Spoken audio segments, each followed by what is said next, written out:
Manuel and the Creature in the Night.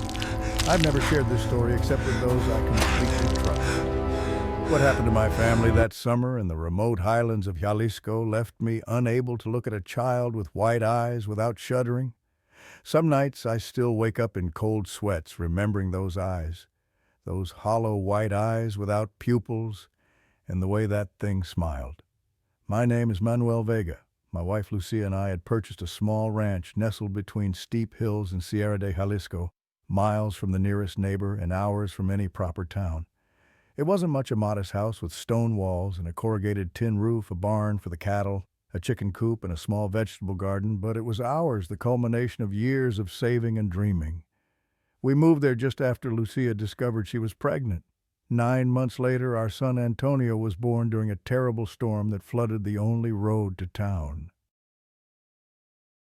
The midwife who delivered him had walked 3 hours through the rain to reach us. Lucia wanted to have Antonio baptized immediately, as was tradition, but the priest couldn't make it through the flooded roads, and we couldn't reach town. "We'll wait," I told Lucia, watching her cradle our newborn son. "There'll be plenty of time for the ceremony after the storm passes." That was my first mistake, one that nearly cost us our child to an ancient entity that European settlers in Mexico had documented as far back as the 1500s, though indigenous peoples had feared it for centuries before that. Life settled into a pleasant rhythm. I would wake before dawn to milk the cows and tend to the animals. Lucia would prepare meals and care for Antonio while tending to the vegetable garden behind our house. In the evenings, we'd sit on the porch watching the sun set behind the mountains, Antonio sleeping peacefully in Lucia's arms. Lucia was a deeply religious woman. She had been raised in a traditional Catholic family and always wore a small silver cross around her neck. She said prayers before meals and at bedtime. When we first moved to the ranch, she sprinkled holy water in each corner of the house, an old custom her mother had taught her. I smiled at these little rituals, but never objected. If it made her feel safer in our new home, so be it. The strangeness began 1 month after Antonio's birth. I woke as usual before sunrise, grabbed my bucket, and headed toward the cow pen to milk the animals. The first thing I noticed was that the gate was wide open. This was odd. I always checked it carefully before bed. 4 of our cows had wandered out into the yard, and I felt an inexplicable uneasiness as I led them back to the pen. When I returned to the house, Lucia was awake preparing coffee. There were dark circles under her eyes, and her hands trembled slightly as she poured the water. "I heard laughter last night," she said quietly. "Like children playing just outside our window." "Probably just the wind through the branches," I said, trying to hide my own concern. "Or maybe foxes. They make strange sounds sometimes." She nodded but didn't seem convinced. I noticed how she clutched the silver cross around her neck. In the following weeks, stranger things continued to happen. The gate to the cow pen wasn't just open once, it happened 3, 4, 5 times. I replaced the lock, added chains, and still woke to find it wide open with no signs of damage. The cows became restless. They wouldn't stand still during milking, often spinning around and butting at the air as if they saw something I couldn't see. One morning I noticed one of the cows had an unusual wound near its ear. At first I thought it had caught itself on barbed wire, but on closer inspection the wound looked more like a bite. But not from any animal I knew. The bite was too small for a wolf or a puma, but deeper than any rodent could make. Our dog Lobo, a large mixed-breed hunting dog that usually slept near the chicken coop, began to change. He would bark toward the cow pen each night, his fur standing on end teeth bared. Nothing could quiet him. When I tried to bring him inside, he resisted, as if he were protecting us from an unseen threat. Antonio changed too. At first, it was just small changes. He began crying at the same time each night, always around midnight. Nothing would console him. Then he started getting fevers for short periods, his tiny body burning hot, and then suddenly returning to normal without any medicine. Lucia said she felt the room turn ice cold when Antonio started crying. She swore that the baby would stare at a specific spot on the ceiling, his eyes following something that only he could see as it moved. One night I decided to stay awake and keep watch. I set a chair next to the window overlooking the cow pen, my machete in hand. The sky was moonless and the stars were obscured by thick black clouds. I wasn't sure what I was looking for, but instinct told me to be vigilant. Near midnight I heard it laughter, not the wind, not foxes. It was the laughter of children, light and clear. The laughter of pure joy, but out of place, out of time in the darkness and isolation of our ranch. I stood up and grabbed the oil lamp. Not wanting to wake Lucia, I quietly opened the door and stepped into the yard, my grip tight on the machete. The air was cold enough that I could see my breath. The laughter was coming from the cow pen. I slowly made my way toward it, each footstep creating a dry, crackling sound on the ground. Lobo was in front of the pen, his head raised high, barking continuously. When I approached, he suddenly went silent and cowered, whimpering and backing away. I saw the gate swinging gently on its hinges, despite there being no wind. The sound of metal scraping against metal echoed in the darkness. My cows were frantic, butting against the pen's walls, trying to escape. The smell of damp earth was heavy, but there was another smell, decay, as if something dead were decomposing nearby. I walked around the pen but saw nothing unusual. No footprints, no signs of intrusion. I was about to head back to the house when I heard small footsteps, light and soft, as if someone were walking barefoot on the earth. The laughter came again, closer this time, just a few meters away from me. I raised the oil lamp high and saw nothing, just darkness and a faint breeze, but the smell of decay was stronger and I not saw, but felt a presence watching me from within the darkness. The next morning, when checking the yard, I discovered small handprints in the mud near the pig pen. They were too small to be a normal child's, and the fingers were too long, too thin, too distorted. I took a shovel and erased them, not telling Lucia. I tried to convince myself that there was a rational explanation for everything. Maybe children from a nearby farm were playing pranks. Maybe wildlife had found a way into our pen. Maybe wind and darkness were playing tricks on my tired mind. But each explanation sounded more hollow than the last, and I knew I was lying to myself. The next night Antonio cried again. At first just a soft whimper, then transitioning into painful, desperate wailing. When Lucia picked him up, his body was burning hot again.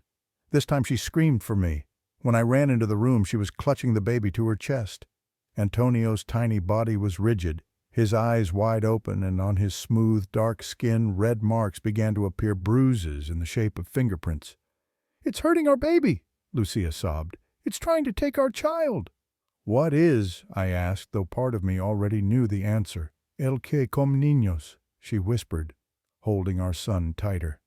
"The child eater." That night I kept watch at the cow pen with my father's old shotgun. I didn't sleep, wouldn't abandon my family to the darkness. I sat on a wooden stool, the oil lamp turned down low deliberately, keeping it dim to avoid attracting attention. This time I waited in silence, not outside the pen, but inside, hidden among the shadows and the smell of cow dung. The cows sensed my presence and became restless, but I soothed them and they gradually calmed down. The laughter started at midnight as if triggered by some invisible clock. At first from far away, gradually coming closer. This time I didn't move. I didn't raise the lamp. I just waited, my heart pounding in my chest, cold sweat running down my spine despite the chill night. The pen gate creaked as it slowly opened, though I had thoroughly checked the new lock before sunset. A small, dark figure slipped into view, too small to be an adult, too disproportionate to be a normal child. It was a child, or something in the shape of a child. Its skin was dark and shiny, as if coated with oil. Its arms and legs were too long for its small frame, bending and twisting at angles impossible for a human body. It moved in a strange way, half walking, half crawling, undulating like a snake. I was about to raise the lamp when it stopped. It turned its head toward me, and I saw its face in the flickering light. It had the face of a child, but not quite right. Its eyes were completely without pupils, just expanses of white flesh with no iris. They stared at me without blinking. Its mouth was too wide for its face, and when it smiled, I saw no teeth, just a glistening pink gum that gleamed in the firelight. I felt my body go cold. My hands shook so badly I couldn't raise the shotgun. The creature's smile vanished completely, and it stared at me without blinking its breath, making a wet, rasping sound. Suddenly, it crouched as if about to run away. Its body twisted into an unimaginable posture, and then it scurried toward the darkness outside the pen. It moved with impossible speed, limbs extended, twisting like an animal that doesn't know how to walk upright. In seconds, it disappeared into the underbrush. I rushed back to the house, barely feeling my feet touch the ground. I burst inside, locking the door behind me. Lucia was awake, holding Antonio in her arms. Her face was pale, her eyes wide with fear. "It was in the room," she whispered. "Right in this room. It touched our baby." I quickly examined Antonio. On his small skin were new red marks. Not bruises this time, but burns, as if something unbearably hot had touched him. "We need to see Father Hernandez," I said, no longer doubting. "Now." We didn't wait until morning.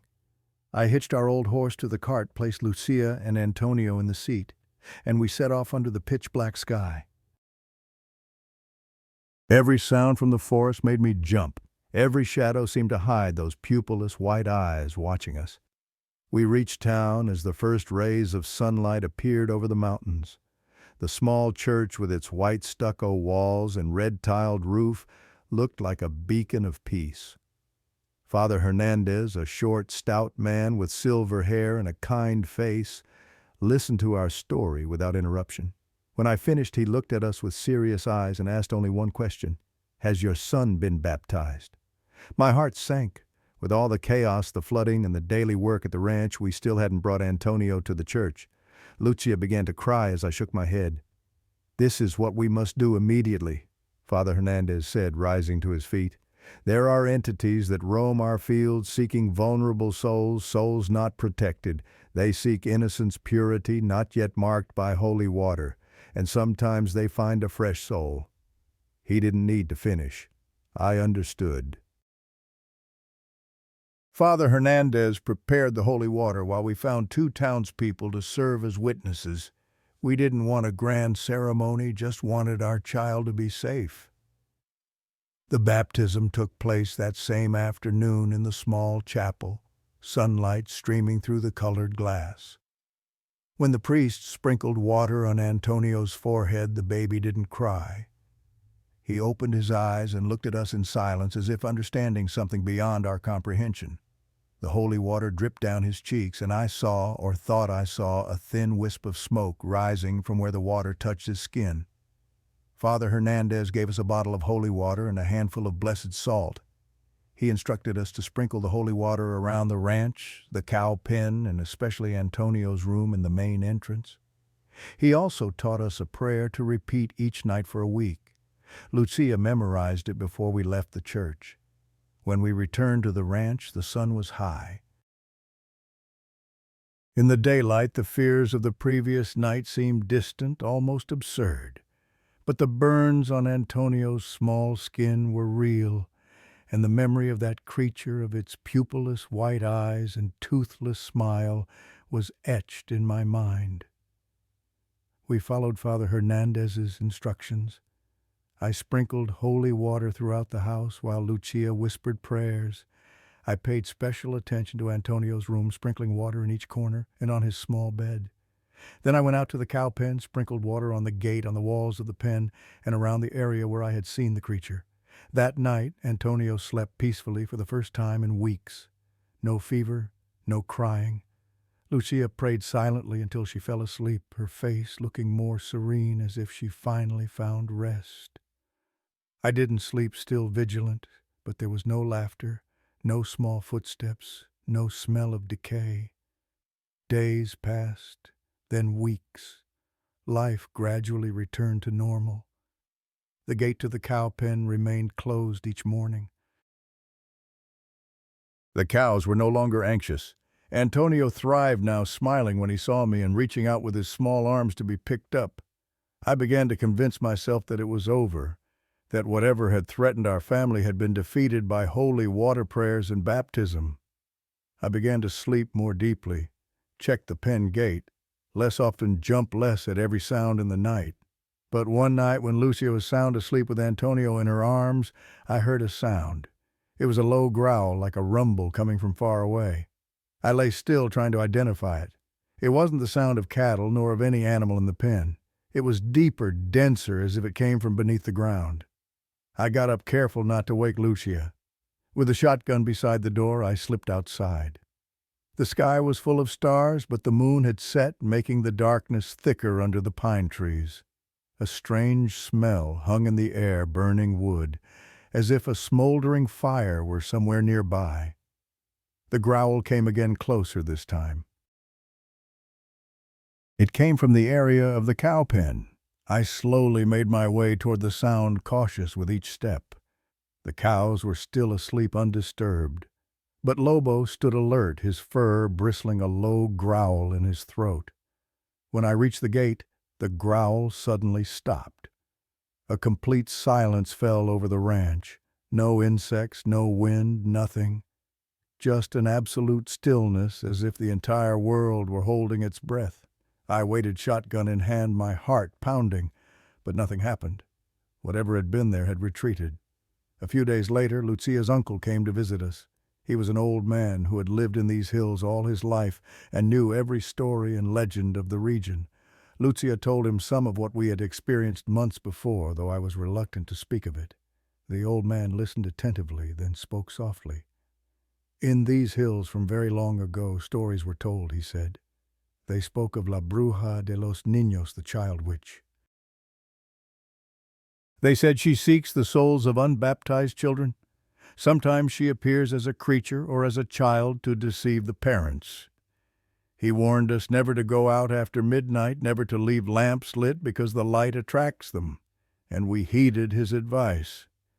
Many years have passed. Antonio is now grown, along with 2 younger brothers and a sister. All our children were baptized within a week of their birth. We never experienced anything like that again, though sometimes on rainy nights I still imagine I hear distant laughter or see a twisted shape moving among the pine trees. Lucia and I never told our children about what happened. They didn't need to know the fear we had experienced, but we taught them to respect the old traditions, the seemingly meaningless rituals that had protected the people of this region for centuries. One evening, as I was checking the cow pen, I found Antonio, now a healthy 16-year-old, standing and staring intently at the empty space where I had seen the creature. "Father," he asked, "was there ever something here?" I was about to say no, but something in his eyes stopped me. A deep understanding, as if a part of him still remembered what had happened when he was just an infant. "Why do you ask?" I said, placing a hand on his shoulder. "Sometimes I have dreams," he said quietly, "about a child with strange eyes. It wants me to play with it. It says it's very lonely." I felt my blood freeze. "That's just a dream," I said, squeezing his shoulder. "But Antonio, you must promise me never come here alone after the sun sets. And never follow if someone calls you in the darkness." The boy nodded, and we returned to the house together, where the lights and the laughter of family drove away the darkness. But that night, before going to bed, I checked the doors and windows twice, sprinkled a little blessed salt along the thresholds, and whispered the old prayer that Father Hernandez had taught us. Because despite the many years that had passed, I knew La Bruja de los Niños was still out there, still waiting, still hunting. And sometimes, on particularly quiet nights when the wind stops blowing and the darkness is thickest, I still hear that laughter, distant but clear, calling to the children in my home. I never told my son this, but last night I saw small handprints made of mud on the window of my newborn grandson's bedroom, the one who hasn't been baptized yet. El Robador de Almas is no longer seeking Antonio, it's hunting the next generation. Tomorrow we drive to the church at dawn. I'll carry holy water in one hand and my shotgun in the other. The priest might raise an eyebrow at the weapon in his church, but he doesn't understand what I've seen in the darkness, what waits in the shadows for the innocent. He hasn't looked into those white, pupilless eyes, or heard that dry, rasping laugh echoing through the night. Some say these are just stories to frighten children, to keep them from wandering after dark. Perhaps that's true, but I've seen the creature with my own eyes, felt its presence in my home, seen its marks on my child's skin. And I know with terrible certainty that it will return again and again, generation after generation, seeking what was denied to it that night so many years ago. Because the most terrifying truth I've learned is this: once El Robador de Almas has chosen a family, it never truly leaves. It simply waits patient as the mountains themselves for another opportunity, another unbaptized child, another moment of parental carelessness. And when that moment comes, it will be there waiting in the darkness with its white eyes and toothless smile, ready to claim what it believes is rightfully its own: Diego and the ghost in the construction site. Working the night shift as a security guard isn't a job many people dream of. But for me, Diego Ramirez, it was decent work with steady pay, something rare in Guerrero, where job opportunities were as scarce as water in the dry season. When the construction company Construcciones Pacifico began work on a new hospital on the outskirts of our small town, I was among the first to apply. It's simple, the foreman told me. Just make sure nobody gets in at night, nothing gets stolen, and report anything suspicious. I always took the 10 p.m. to 6 a.m. shift, the one most others refused. The construction site sat on a 3-hectare plot far from any residential areas. To the west stood the Sierra Madre Mountains, steep and imposing like silent giants guarding the land. To the east ran the Federal Highway, a long ribbon of asphalt connecting our town to the outside world. The land had once been vast grassland where local farmers grazed their cattle. Now steel frames and concrete rose from the ground, gradually taking the shape of a 3-story hospital that would serve the entire region. My routine never varied. I'd arrive at 9:45, receive the handover from Jorge, the evening guard. Then I'd walk the perimeter of the site, checking the fence gates and potential entry points. Once satisfied everything was secure, I'd return to the small shed near the main entrance, a temporary structure of corrugated metal with a desk, 2 chairs, and a mini fridge holding my food and drinks. Most of my time was spent reading, listening to an old radio I brought along, and conducting periodic patrols. At 11 p.m., 1 a.m., 3 a.m., and 5 a.m., I'd strap on my powerful flashlight and walk the grounds, thoroughly inspecting the half-built hospital. Things were typically silent. The only sounds were truck engines running on the nearby highway and occasional noises from nocturnal animals in the surrounding grassland. I'm not a timid person. Growing up in a small town like Guerrero means you're accustomed to darkness, to solitude, to the silence of the deep night. I even enjoyed it, the quiet, the peace, the sense that during those hours the world belonged to me alone. I didn't believe in ghosts, didn't care for the stories the old folks would tell about restless spirits and haunted abandoned houses. I was practical, or at least that's what I thought until the 3rd night of my 2nd week at the hospital construction site. The night began normally. A quiet October evening, cool and clear, the sky cloudless and filled with stars. I'd completed my 11 p.m. patrol and returned to the shed, brewed a cup of coffee in my thermos, and sat on the folding chair outside the door. The construction site was illuminated by only 2 security lights, creating pools of pale yellow light amid the thick darkness. As I sipped my coffee, listening to the faint sound of a truck running on the highway, I heard it for the first time singing. At first, I thought it was a radio from a passing car, or perhaps someone on the highway who had stopped to rest. But as I listened more carefully, I realized the sound was too close to be coming from the highway. The voice was male, deep and slightly raspy, singing a tune I didn't immediately recognize. It sounded like a corrido, a type of Mexican ballad that tells stories of heroes, criminals, and tragedies. The sound was very faint, as if the singer were trying not to be heard by anyone. I couldn't make out the lyrics. They weren't clear, as if the wind carried them away before they reached my ears. I stood up, set down my coffee cup, and walked toward the fence, shining my flashlight outward to locate the source of the sound. Nothing, no sign of anyone.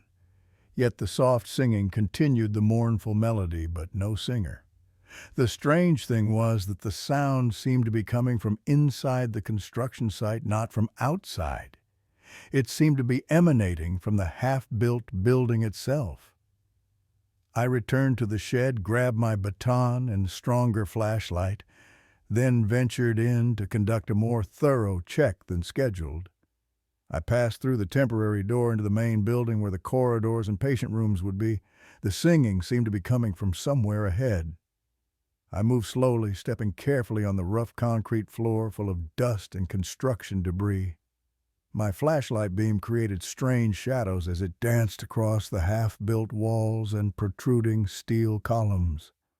The singing grew clearer as I moved deeper into the building. It was coming from the area marked as emergency room on the blueprints.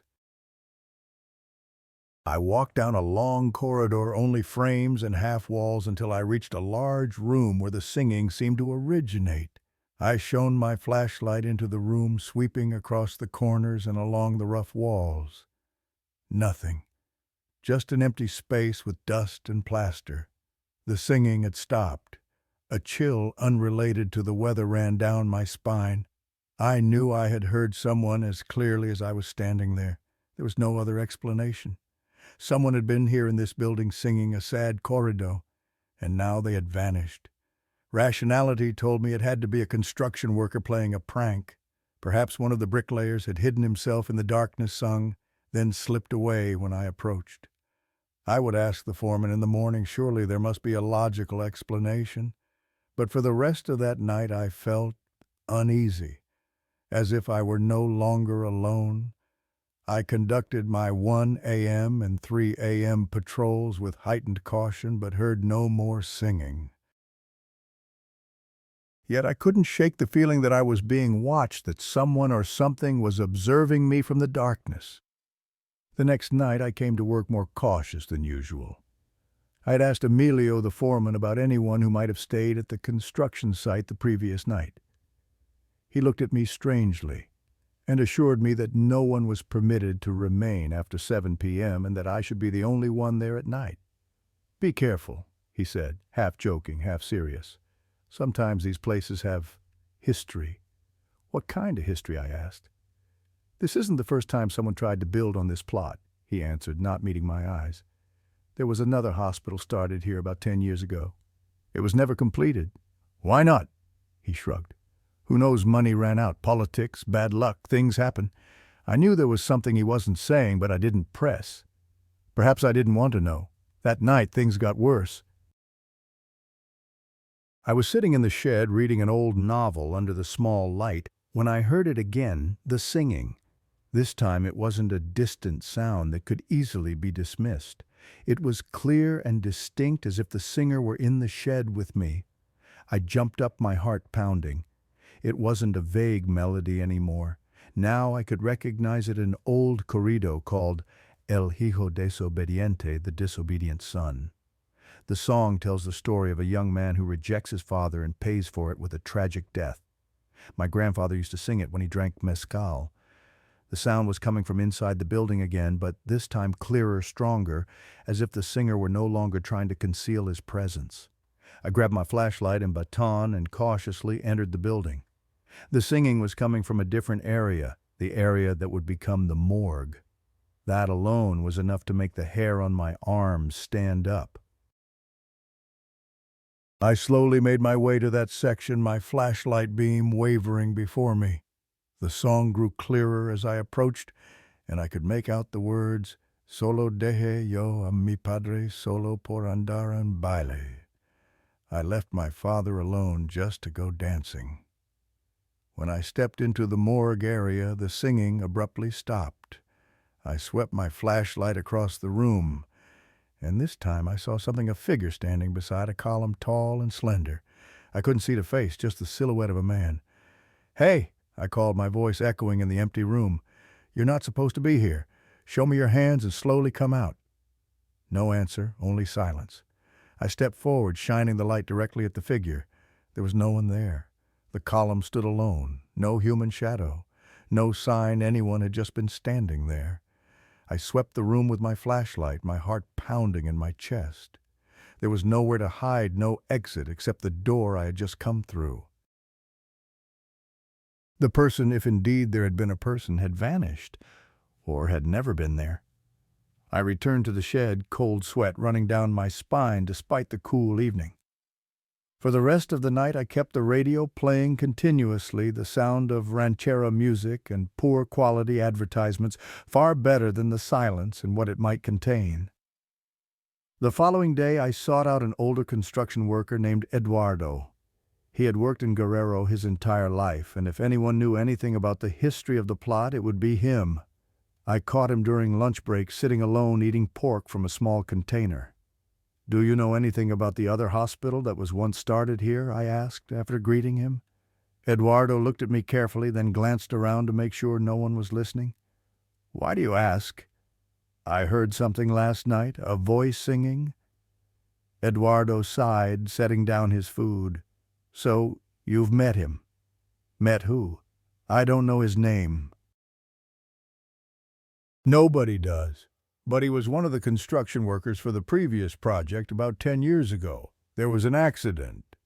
Eduardo related that during the construction of the old hospital, a wall had collapsed, burying 3 workers.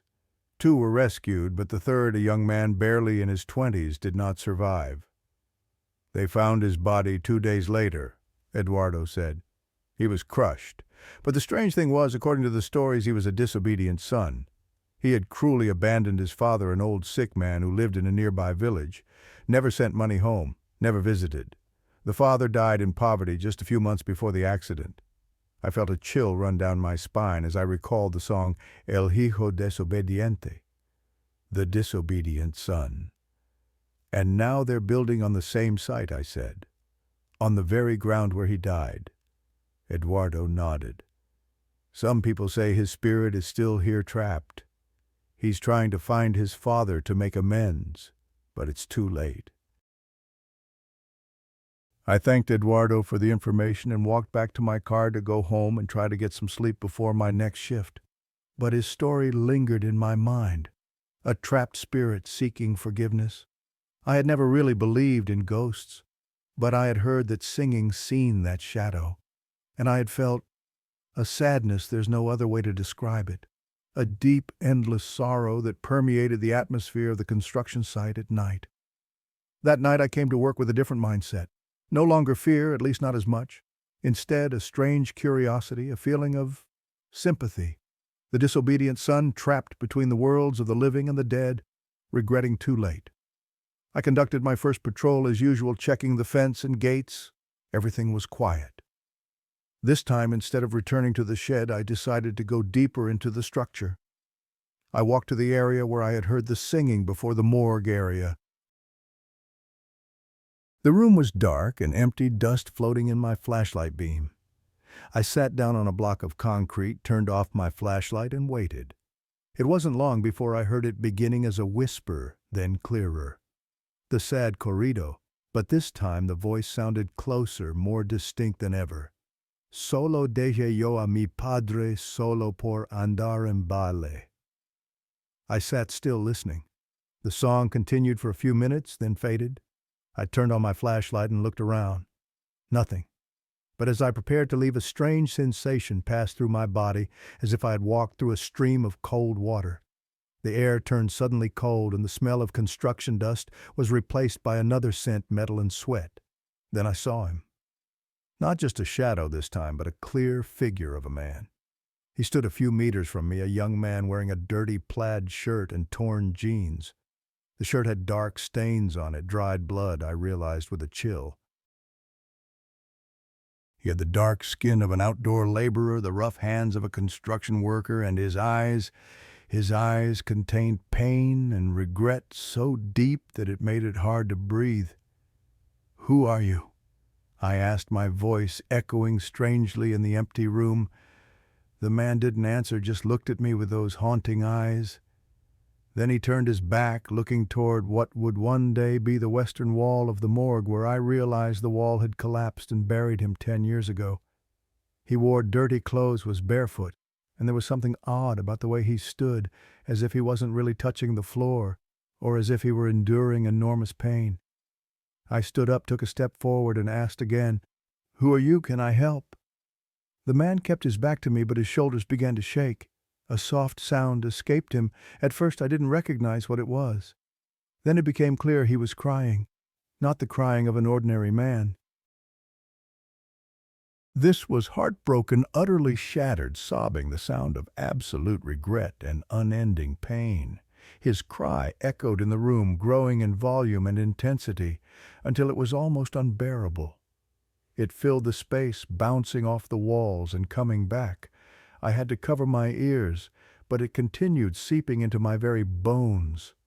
Then the man slowly turned around. I lowered my hands, preparing myself for whatever I would see, but what I saw was that he was no longer a whole man. The upper part of his body had been crushed, twisted in ways impossible for a living body. One side of his face was completely flattened bone and flesh mixed together. One eye bulged out while the other had disappeared entirely. His mouth was drawn into a silent scream, and blood, or something that looked like blood, flowed from his ears, nose, and mouth. I couldn't move. My body froze with primitive, horrible fear. The crying continued not from his distorted mouth, but from somewhere inside him. "My father!" That shape sobbed, the voice not coming from his mouth, but seeming to echo in my head. "I'm sorry. I abandoned him. I let him die alone." I stood there helpless as that ghost, for what else could it be, relived its pain once more. I don't know how long passed, seconds, minutes. Finally, when I could move again, I slowly backed away, eyes never leaving the ghost. I turned and ran faster than I'd ever run in my life, through the dark corridors and outside into the night air. I didn't stop until I reached the shed, where I locked the door and huddled in the corner, my heart pounding and my body trembling. I didn't go back into the hospital that night. I stayed in the shed, muttering prayers I thought I'd forgotten long ago. I knew what I'd witnessed was real. I had looked into the eyes of a dead man. No, not a man, a soul that couldn't move on because of regret and remorse. When dawn came, I felt exhausted but strangely relieved. The daylight banished the darkness, and with it the presence of the trapped soul. Before ending my shift, I found Eduardo once more. He looked at me, red-eyed, pale-faced, visibly shaken, and knew right away. "You saw him," he said, not a question but a statement. I nodded. He was damaged, broken. He was crying, calling for his father. Eduardo sighed and placed a hand on my shoulder. "Some say that disobedient sons, those who abandon their parents, are cursed and never find peace. They get trapped between worlds, seeking forgiveness they can never receive." "Is there no way to help him?" I asked, remembering that painful crying. "Who knows? Maybe he needs to learn to forgive himself before he can move on. Or maybe someday the Father will come and lead him away." I wanted to believe in that possibility. I wanted to believe that the suffering soul would eventually find peace. I continued my night guard job at the construction site. I considered quitting, finding other work, but somehow I felt responsible. I had witnessed his pain, and somehow that created a bond between us. In the following weeks, I occasionally heard that song again, but from farther away, softer. Sometimes if I went to the morgue area, I would feel a cold draft or glimpse a shadow in the corner of my eye. But I never saw the suffering soul face to face again. During that time, I learned more about the accident. I found old newspaper articles, talked to local people. The name of the young man was Raul Mendoza. He was 22 when he died. His father, a poor farmer named Miguel, had passed away a few months earlier, alone in a small hut in the neighboring village. One weekend, I went to that village and found the grave of Miguel Mendoza. It was a simple mound with a wooden cross, no flowers, no sign that anyone had visited in years. I don't know what compelled me to do it, but I knelt down and prayed. I prayed for Miguel and for Raul, for the abandoned father and the cursed son. I bought a simple bouquet of flowers and placed it on the grave. "Raul is sorry," I whispered. "He regrets it. He loves you. Please forgive him." I don't know if it meant anything. I don't know if Miguel's soul heard me, but it was all I could do. That night, when I returned to the construction site, I felt different. The air didn't feel as heavy as before. I did my patrol as usual, checking the half-built hospital. When I passed through the morgue area, I paused, half expecting to hear that sad song once more. But there was nothing, just silence. Several weeks passed without any sign of the troubled spirit. No singing, no shadow figure, no sense of being watched. Just the normal silence of the construction site at night. I began to wonder if I had imagined everything. Perhaps stress and the long, lonely nights had affected my mind. Perhaps Raul Mendoza had never visited me in the form of a suffering ghost. But then on the final night before the hospital was completed, I heard it again, the song. This time it was different. Not the sad, heartbreaking melody anymore. It was gentle, almost joyful. And it wasn't just one voice now. There were two voices singing together, one young and one older. They sang the same song, their voices blending perfectly. I couldn't understand the words, but the melody was full of joy and peace. I followed the sound going deep into the hospital. It came from the morgue area, but when I got there, the room was empty. The sound continued for another minute, then gradually faded away, leaving complete silence. But it wasn't the heavy, oppressive silence I had known in previous weeks. It was a peaceful, gentle silence. I felt a smile spread across my face. "Goodbye, Raul," I said into the empty space. "Find peace." I never heard the singing again. The hospital was completed, doctors and nurses moved in, and patients began to be treated. I still worked as a night guard, but now for the functioning hospital. There were never any reports of unusual activity, no unexplained sounds, no sense of being watched. But sometimes when passing through the morgue on particularly quiet nights, I would feel a warm current of air, almost like a hand placed gently on my shoulder. And I knew that what I had done, however small and simple, had helped a suffering soul find its way home. However, 1 month later, I woke up in my apartment with an odd feeling. There was a strange smell in the air, metal and sweat. When I opened my eyes, I saw a man standing at the foot of my bed, the man in the plaid shirt, but this time whole, undamaged, his face no longer distorted. He smiled at me. "Thank you," he said, his voice soft but clear. "But my father wants me to tell you this. That construction site is still not safe." It was built on a mass grave from the Mexican Revolution. The souls beneath that hospital floor may not be as merciful as I once was. Before I could answer, he vanished. I discovered later, when searching through local historical records, that the land had indeed been the site of a major massacre in 1910, when over 50 farmers were killed and buried in mass. The hospital had been built on that land without knowledge of its bloody past. I quit my job the next day. The hospital still stands, so far. But whenever I pass by it, I feel dozens of invisible eyes watching from the windows, and I wonder when the angry souls buried beneath its foundation will awaken to reclaim what is theirs. Last night I dreamed of Raul again. He was standing in my bedroom, whole and unharmed, but his eyes were sad. "They're stirring," he said. "The earthquake is coming, not from the earth, but from below it." I woke in a cold sweat, the smell of metal and sweat thick in the room.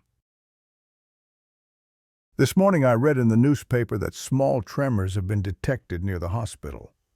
Engineers say it's nothing to worry about, just normal seismic activity. But I know better, and I wonder if anyone will believe me before it's too late. Javier and the white-eyed child.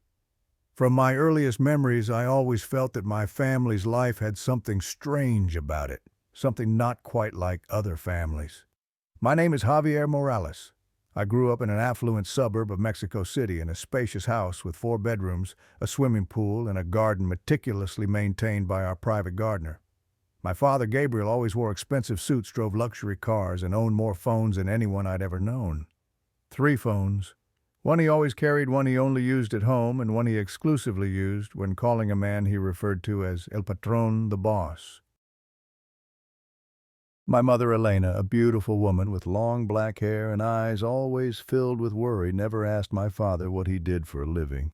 "Your father does protection work," she would say whenever I asked. "He takes care of an important man." And that was it. No details, no stories about his workday, no company name or office to visit. It didn't matter much to me. Our life was comfortable. I had the newest toys, brand-name clothes, and an expensive bicycle. My younger brother Marco, 2 years my junior, and I shared a large bedroom with twin beds. It was a beautiful room with blue painted walls, a television, and a gaming system that my friends always envied. But I always had the feeling that something or someone was watching me. This feeling started when I was 6 years old. I was playing in my room, pushing small toy cars across the floor. I liked to make them go under the bed, pretending it was a secret tunnel. And it was there, under my bed, that I first saw it. A child about my age lying on its stomach on the floor looking at me. Its skin was pale, almost translucent, with blue veins clearly visible underneath. Its hair was long and straggly black and shiny but lifeless. And its eyes were completely white with no iris or pupil, just an opaque whiteness. I froze the toy car still in my hand. The child didn't move. It just lay there staring at me with those empty white eyes. Then it smiled. Not a happy smile of a child, but a slow stretching of lips on a face that seemed to have forgotten how joy should look. That smile came with a sound, dry laughter, as if its throat were filled with dust. I shut my eyes tight, counted to 10, as my mother had taught me to do when I was afraid, and when I opened them it was gone. I thought I had imagined it all, a waking dream perhaps. But that night, when the lights were out and Marco was sound asleep, I heard that laughter again, escaping from the darkness under the bed. In the following weeks, the child continued to appear, always under the bed, always staring at me with those empty white eyes and unnatural smile. Sometimes it would only be there for a moment, then disappear when I blinked. Other times it would raise a pale hand and beckon me closer, as if inviting me to come down there with it. I never did. I told my mother about the child, but she just laughed and said I had an imaginary friend. "That's perfectly normal," she said, patting my head. "When I was your age, I had one too.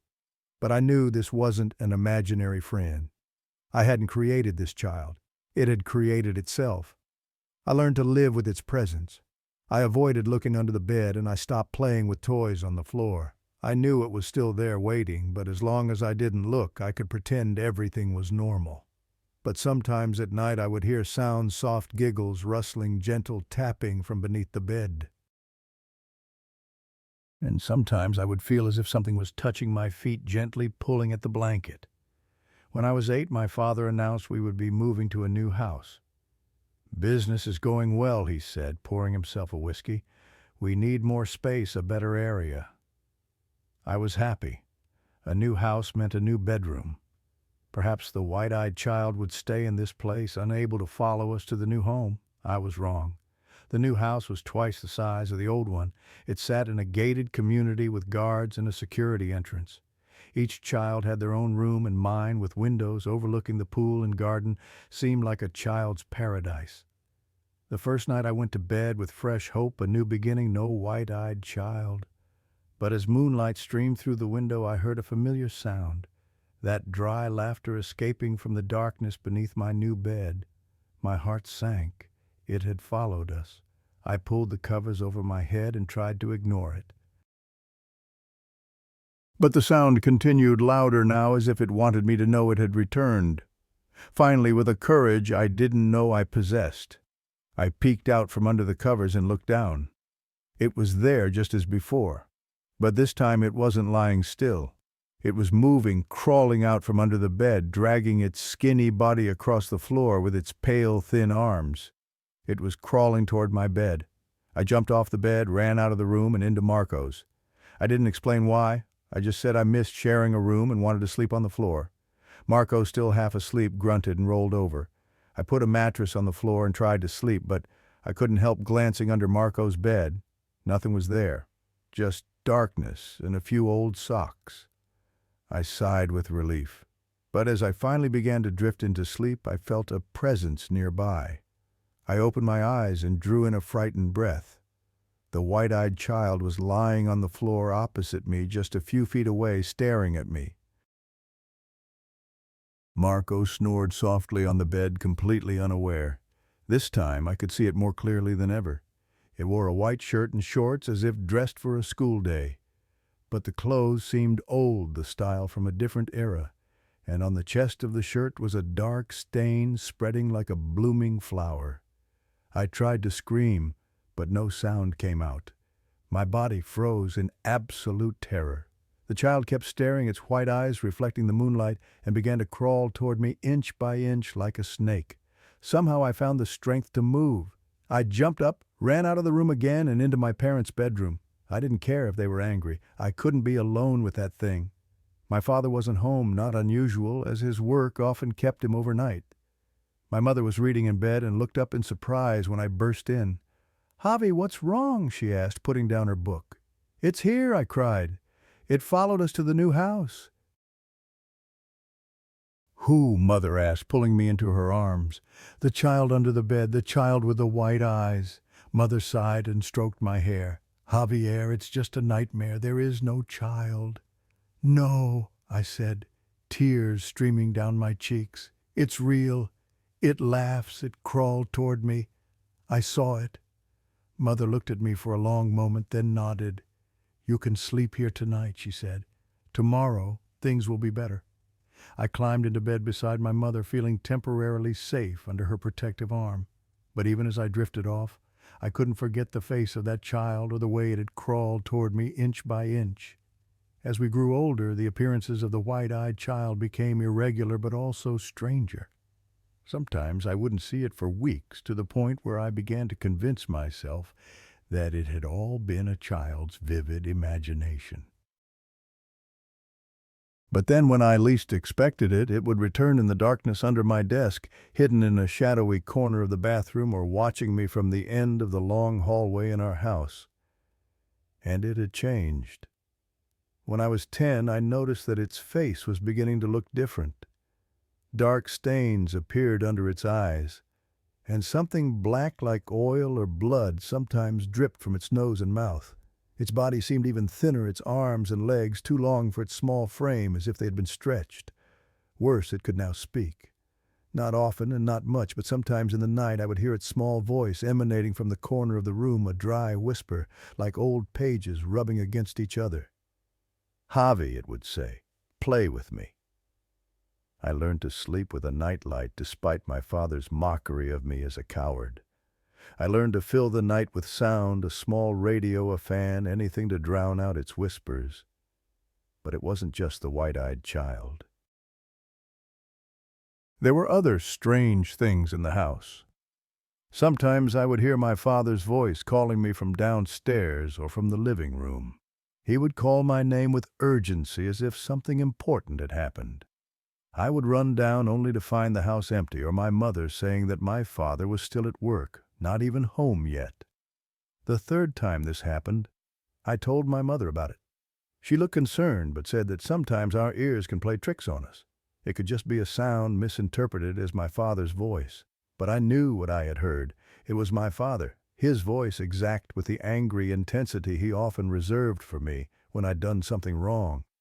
When I was 12, things gradually changed. It was no longer fleeting glimpses of the child.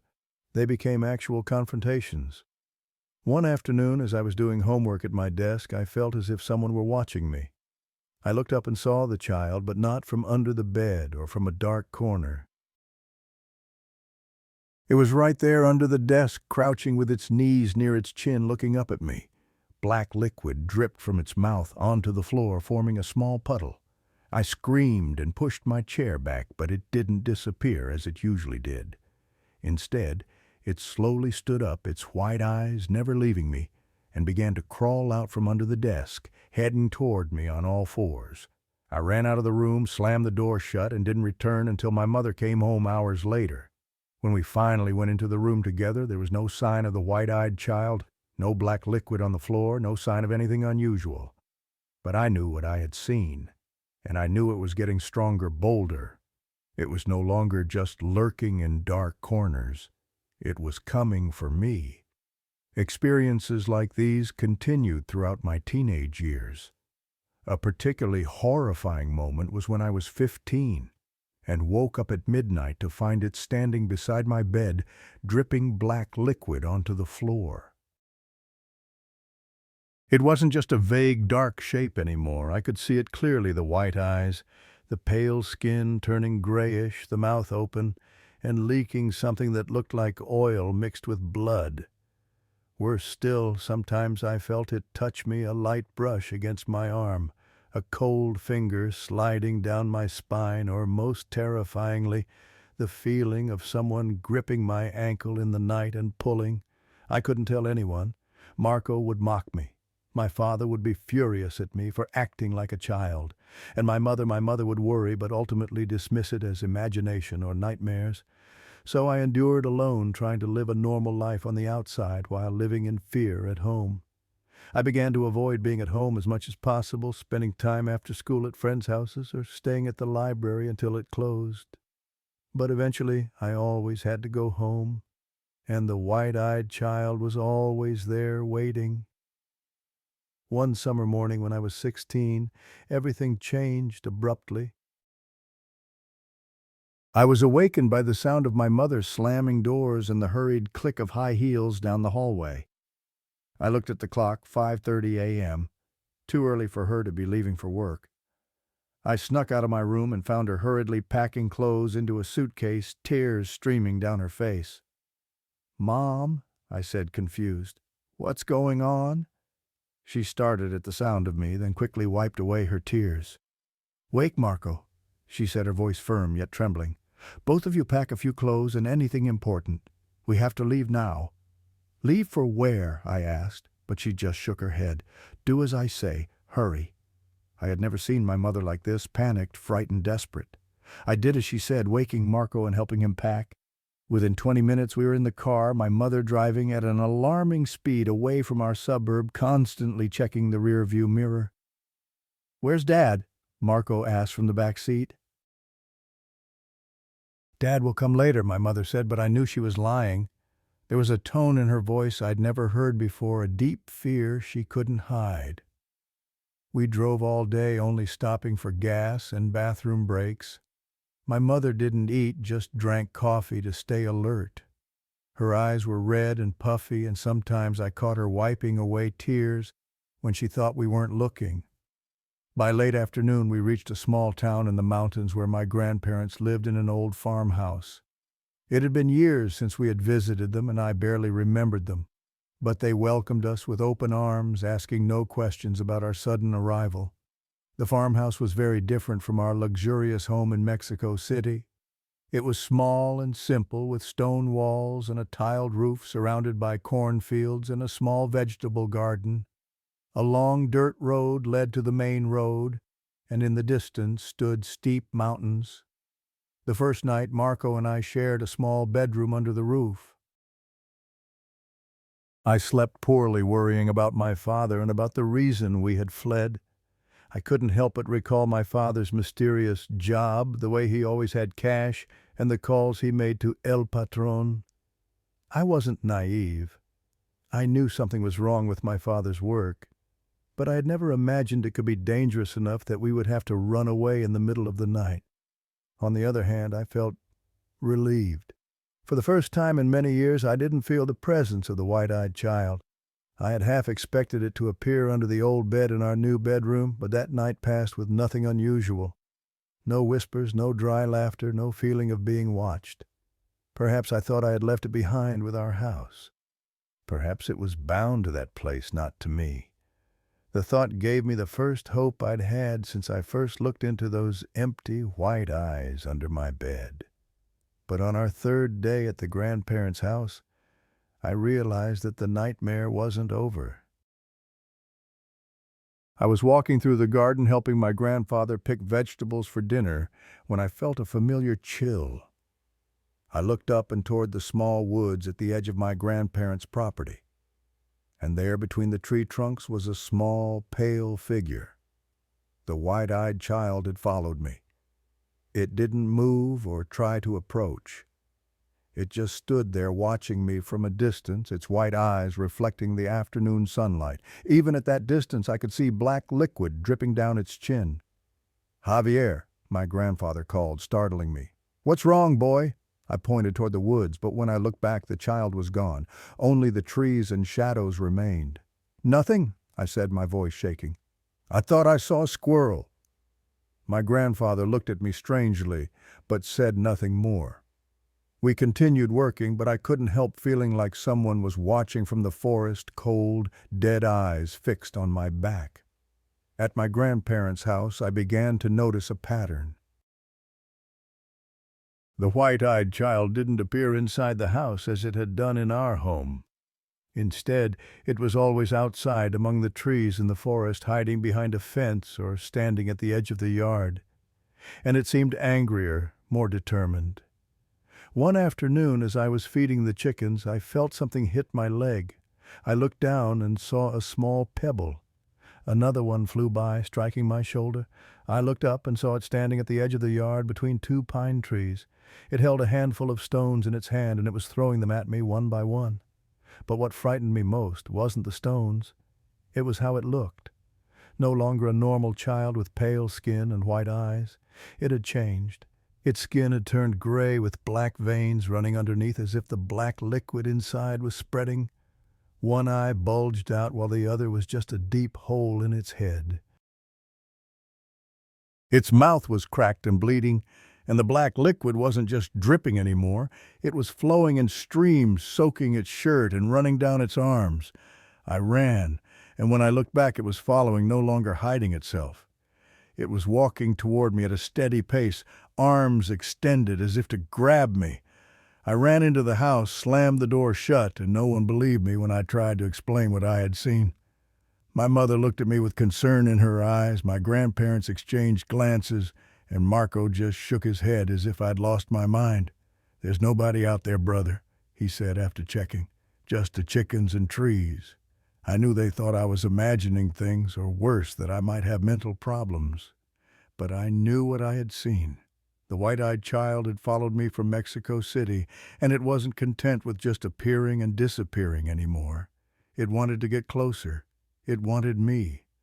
Days passed, and still no news from my father. I noticed my mother crying at night when she thought no one could hear. She spent long hours talking quietly with my grandmother, and sometimes I caught them discussing those people and about how they might find us. I began to piece things together. My father's protection job wasn't a normal security job. He worked for someone dangerous, possibly a drug cartel or a criminal organization. And now, for some reason, we were running away from those people. That meant my father had done something. He had betrayed them or taken money or knew too much. Whatever the reason, we weren't safe.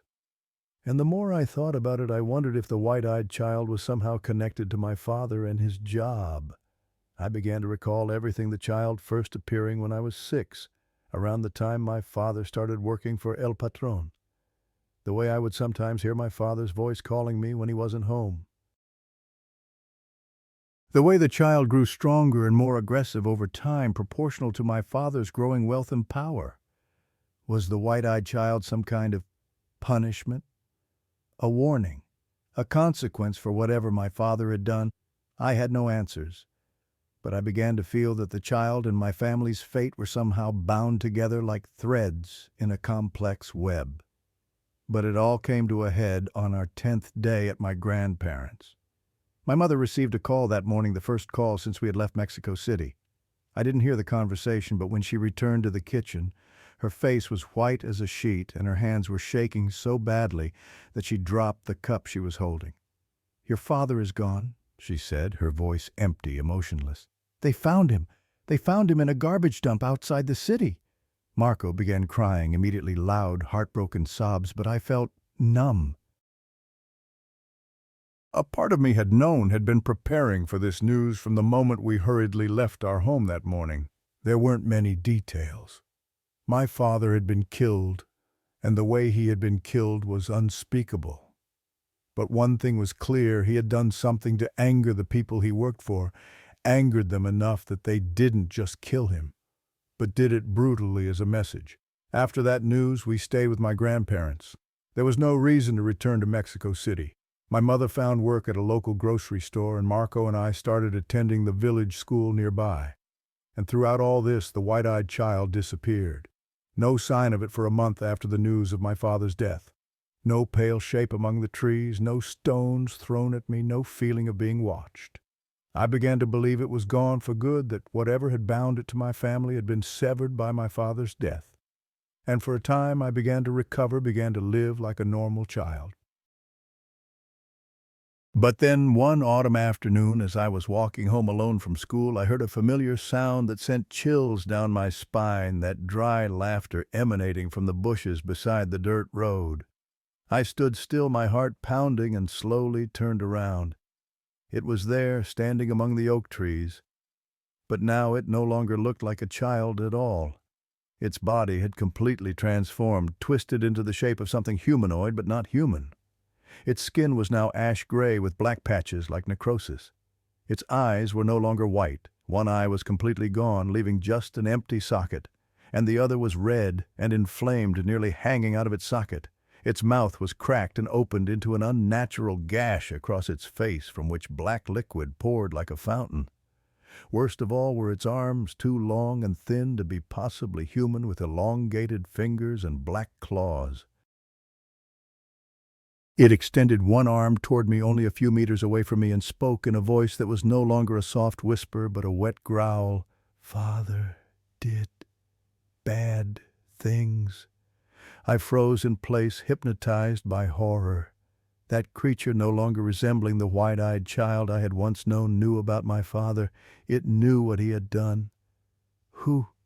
What are you?" I asked, my voice breaking. The creature tilted its head to one side at an unnatural angle, and though it no longer had a mouth to smile with, I could sense malevolent glee emanating from it.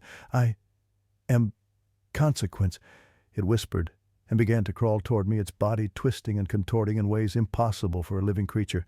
I ran faster than I had ever run in my life, not daring to look back. I ran all the way back to my grandparents' house, falling a few times along the way, scraping my knees and hands. But I didn't stop. I couldn't. I felt as if it were right behind me, its long, thin fingers about to touch the back of my neck. When I reached home, I burst in, slammed the door, and locked it. I collapsed onto the floor, breathing heavily and shaking. My mother and grandparents rushed out from the kitchen, alarmed, but I was too shocked to speak for many minutes. Finally, I told them about the creature, about what it had said about my father. I expected disbelief, concern about my mental health, but instead my mother went silent and my grandmother crossed herself. "You knew about it, didn't you?" I asked my mother, suddenly certain. "You always knew about it." My mother sat down slowly, as if her legs had lost all strength. "I didn't know it was real," she whispered. "I thought they were just nightmares, an imaginary friend. Children often have those." "But you suspected," I insisted. "You knew it was connected to Father." My grandmother stepped forward, placing a thin, gnarled hand on my shoulder. "In the countryside, we have a name for such creatures," she said, her voice trembling but resolute. "El castigo, the punishment. It is formed from sin, from dark deeds. When a person does something bad, truly bad, sometimes a part of the darkness in their soul breaks off, becomes a separate entity." "Like a ghost?" I asked. "Not a ghost," my grandmother replied. "Something else. A piece of sin taken shape in life, and it seeks innocence to devour to make itself stronger. It often comes to those closest to the person who created it, children, spouses. And it came to me," I said, "because of my father. My mother began to cry, silent sobs that shook her shoulders. Your father's job, your father worked for bad people, very bad people. He wasn't a bodyguard. He killed people for them. He did terrible things. But he always said it was for us, so we could have a good life. I felt as if the floor were collapsing beneath my feet. My father was a murderer, a hitman. And that creature, El Castigo, was the result of his crimes, the embodiment of the darkness in his soul, hunting those he loved most. Why did it disappear when Father died, then come back now? I asked. It might have lost connection for a time, my grandmother explained. But it's had too many years to root itself in your life. It's known you too long. And now, with your father's death, it's no longer bound to its source. It's free to pursue you with all its strength. How do we stop it? I asked, afraid but determined. My grandmother looked at my grandfather, and he nodded slightly. There is a way, he said, but it won't be easy. We need to find something your father cherished deeply, a personal possession, a gift, a physical memory. And we must destroy it in a cleansing ritual to sever the creature's tie to this world. I thought hard about my father's possessions. We had left Mexico City with nothing but clothes and a few personal items. But then I remembered the watch. The gold Rolex that my father never took off except when he bathed. He had taken it from his first victim, my mother had told me, and it was a sort of trophy, a reminder of his career. Father's watch, I said. He always wore it. But we don't have it. It stayed in Mexico City with him. No, it didn't, my mother said, wiping away tears. I took it before we left. I don't know why, perhaps to have a piece of your father, something to remember him by? She stood up. It's in my suitcase. With my father's watch in hand, a heavy thing of gold and metal with a blue face, we prepared for the ritual. My grandparents, carrying knowledge of ancient customs and countryside beliefs, prepared a fire in the yard. They collected herbs, thyme, sage, and sweetgrass and threw them into the fire, creating a thick, fragrant smoke. As the sun set, we gathered around the fire. It wasn't an elaborate ritual, just prayers, some symbolic actions, and finally the moment when I threw my father's watch into the fire. The metal heated and the gold began to melt, and as it did, I heard it, a distant scream, an inhuman sound coming from the forest. It lasted a few seconds, a shriek of pain and anger, then disappeared into silence. We waited and watched, but there was no sign of El Castigo. No figure crawling from the trees, no red eyes watching us from the darkness, no overwhelming feeling of dread that I had become accustomed to when it was near.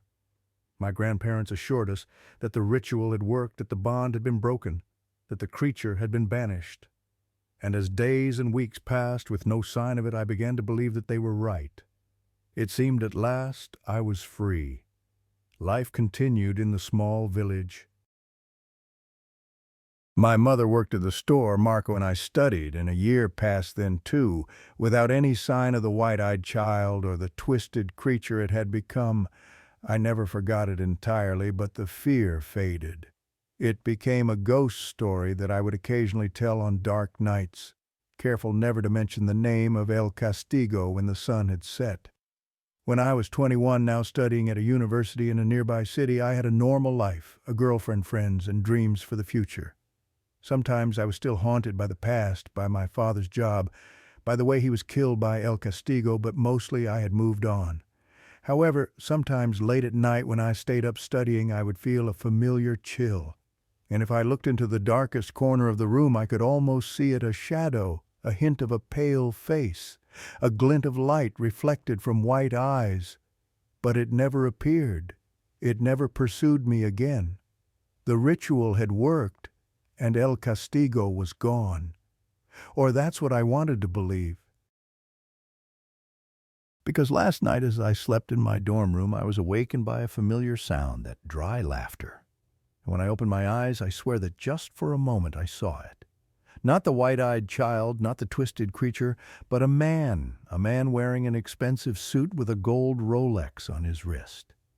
My father, or something in the shape of him, was standing beside my bed, wearing an unnatural smile and dripping black liquid from the corner of his mouth. In my room tonight, I found a small handprint of black liquid on the wall near the door, too high for a child to reach, but the shape was unmistakable. And worse, on the mirror in the bathroom, written in the same black liquid, was a message: El castigo nunca muere, solo cambia. The punishment never dies, it only changes. I realized with a cold certainty that the entity had never been destroyed. It had merely transformed, taking on a new shape, a new approach.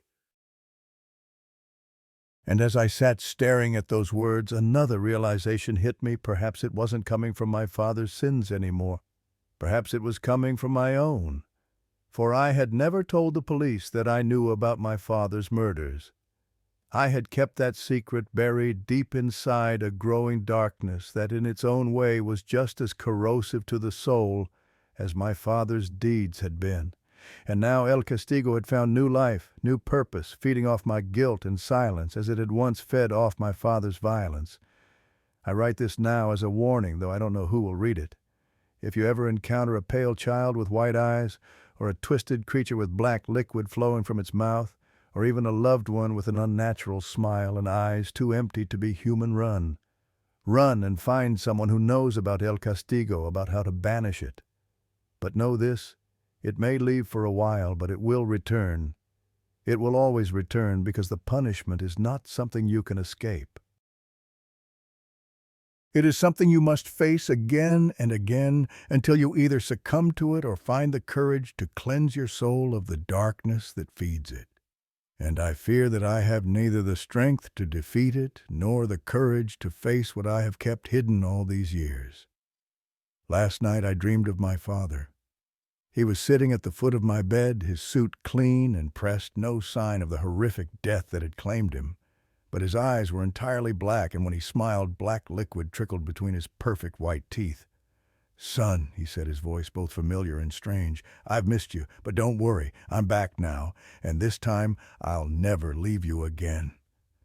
I woke screaming, my body soaked in sweat that smelled faintly of metal. And on the wall opposite my bed, in fresh black liquid that still dripped to the floor, were 5 words: like father, like son, forever. Miguel and the Black Horseman. I often wonder how different my life would have been if I had simply obeyed my parents that fateful day, if I had gone for water in the afternoon as requested, instead of delaying until the last rays of sunlight withdrew from the highest mountains. But life seldom gives us the chance to start over. My name is Miguel Torres, and this is the story of the night I saw El Jinete the horseman, and how that forever changed my understanding of the world we inhabit. I grew up on a small ranch in Mexico's Sierra Madre, as far removed from the conveniences of modern life as one could imagine. No electricity, no running water, no television.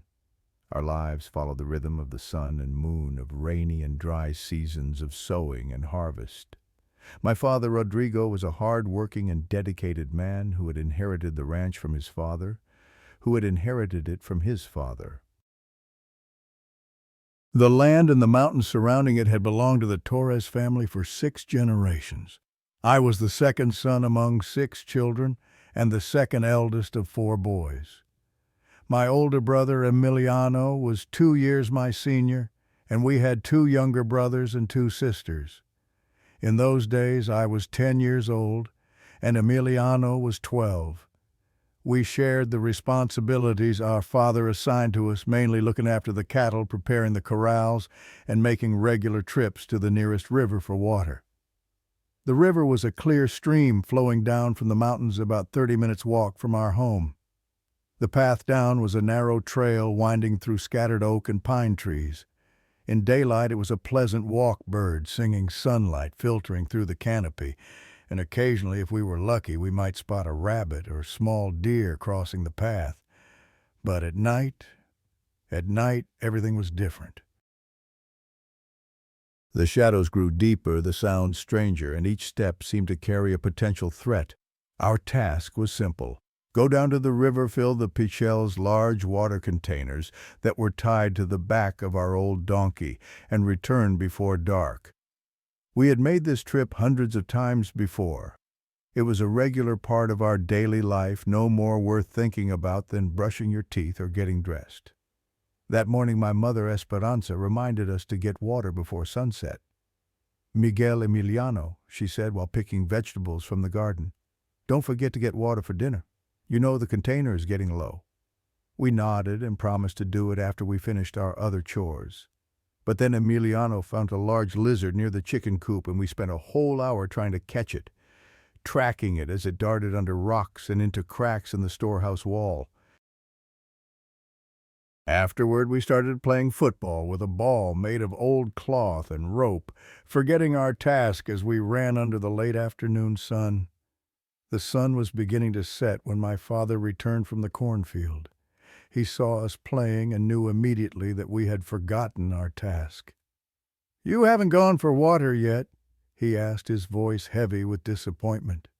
We stood still, knowing we had made a mistake. "We forgot," Emiliano admitted, looking at the ground. My father sighed, looked up at the sky where the sun had almost touched the horizon. "You still have to go," he said, leaving no room for negotiation. "We need water for dinner and for washing the dishes. You cannot wait until tomorrow morning." "But father," I protested, feeling a knot of fear in my stomach, "it's getting dark." "That's your fault," he answered, his voice hard. "You should have gone long ago, as your mother told you. Now prepare the donkey and go down to the river. If you're quick, you'll at least have some light for the trip down." There was no way to argue with my father once he had made up his mind. Emiliano and I went to get the donkey Canelo, an old animal with brownish-gray fur and tired eyes. We tied the empty piqueles to its back and began the journey down to the river, trying to make the most of the last light of day. By the time we reached the halfway point, darkness had begun to envelop the forest. Shadows stretched across the ground and insects started their evening concert. The moon hadn't risen yet, but the stars had begun to appear like diamond points on a black velvet background. "Hurry up," Emiliano urged, pulling Canelo down the sloping trail. "I don't want to be out here any longer than necessary." I agreed, feeling fear rising within me. The forest was always full of potential dangers at night, not just wild animals like jaguars and wolves, but other things spoken of in the stories my grandparents told us around the fire. They told of La Llorona, the spectral woman searching for her lost children, of El Cadejo, the ghost dog with eyes red as embers, and most frightening of all, of El Ginette, the horseman, a mysterious being who rode a massive black horse who could be seen on lonely roads on moonless nights carrying the souls of the lost to the land of the dead. Just stories, of course. Ghost stories to keep children obedient and away from dangerous places at night. That's what I always told myself. But now, as darkness tightened around us and the path grew indistinct, those stories seemed less remote. We reached the river when darkness had completely engulfed the valley. The moon had begun to rise, a thin crescent like a fingernail, casting a faint light on the water's surface. The river rippled gently, reflecting light like 1,000 shards of broken glass. In the moonlight, we led Canelo down to the riverbank where the water ran deepest. The donkey was wary, its ears pricked up and eyes scanning the darkness. It disliked the night no more than we did. "Hurry up," I whispered, though there was no reason to lower my voice. "Let's fill the containers and get back home." Emiliano nodded, kneeling at the riverside. I held the lamp, illuminating him as he lowered the first pichel into the water. The sound of water flowing into the metal container echoed in the night stillness, an ordinary and familiar sound, but somehow eerie in this context. As Emiliano was filling the second container, I felt an unusual uneasiness. Not the vague fear we'd felt on the way down, but a specific sharp feeling that we were no longer alone. I looked across the river where the trees ran right up to the water's edge, forming a wall of impenetrable darkness. For a moment I saw nothing, and then I realized a patch of darkness deeper than the surrounding darkness, a solid mass on the opposite bank. I squinted, trying to see more clearly. It was a horse, a massive black horse larger than any horse I'd ever seen, standing motionless as a statue. and on the horse's back a darker shadow, a rider. My heart pounded in my chest as I touched Emiliano's shoulder. "Brother," I whispered, my voice barely audible. "Look there." Emiliano raised his head from the water gathering, looking in the direction I was pointing. He froze, the pichel still in his hand, water spilling over the edge. "Is that—" he began, but couldn't finish the sentence. The horse and rider remained motionless, as if carved from black stone. No movement, no sound, just their dark, heavy presence observing us from across the water. "It could be someone from the next village over," Emiliano said, though his voice lacked confidence. "Maybe they're also getting water." But we both knew that couldn't be right. The nearest village was many hours' ride away, and nobody would be getting water at midnight alone in the forest. Moreover, there was something strange about that figure. It was too still, too dark, as if it were sucking light from the air around it. "Keep filling the containers," I whispered. "Don't look over." Emiliano nodded and returned to his task, his hands trembling as he lowered the last pichel into the water. I couldn't stop staring at the rider. There was something mesmerizing about that dark presence, a pull that I couldn't resist. Then, as Emiliano filled the last container, the unimaginable happened. The rider began to move, not turning away or galloping off, but stepping slowly into the water. The massive black horse moved one step at a time, making water splash up with each hoof strike. It made no sound. No hoofbeats, no splashing, just the image of the rider and horse advancing straight toward us. "Brother!" I whispered, reaching out to grab Emiliano's arm. He looked up, and I could see the color had drained from his face. "Up on Canelo!" he ordered, his voice escaping like a hiss. "Now!" We scrambled to our shaky feet, pulling the donkey up from the water and securing the filled picheles to its back. Canelo sensed our fear and became restless, stomping and shaking its head. "Buenas noches!" a voice came from the river. We spun around. The rider had traversed halfway across the river, close enough that we could see him more clearly. It was a man, or at least it had the shape of a man, dressed entirely in black. A wide cloak covered his shoulders, and a wide-brimmed hat sat on his head, concealing his face in shadow. Only the eyes were visible, two pale luminescent spots in the darkness. The rider's horse was even more remarkable. It was enormous, standing taller than any horse I had ever seen, with muscles rippling beneath coat black as velvet. Its mane was long and tangled, and in the pale moonlight I could see its breath forming whitish clouds, though the night wasn't cold. "Buenas noches," Emiliano replied, his voice tense and unnatural. The rider didn't move, didn't speak further, just watched us from beneath the brim of his hat, his horse standing motionless in the middle of the stream. This was the moment when we should have turned away, headed home, and never looked back. That's what instinct told us, the whispers of our grandparents echoing in our minds. If you encounter El Ginette, turn away. Don't speak to him, don't look into his eyes, and especially never ever invite him to follow you.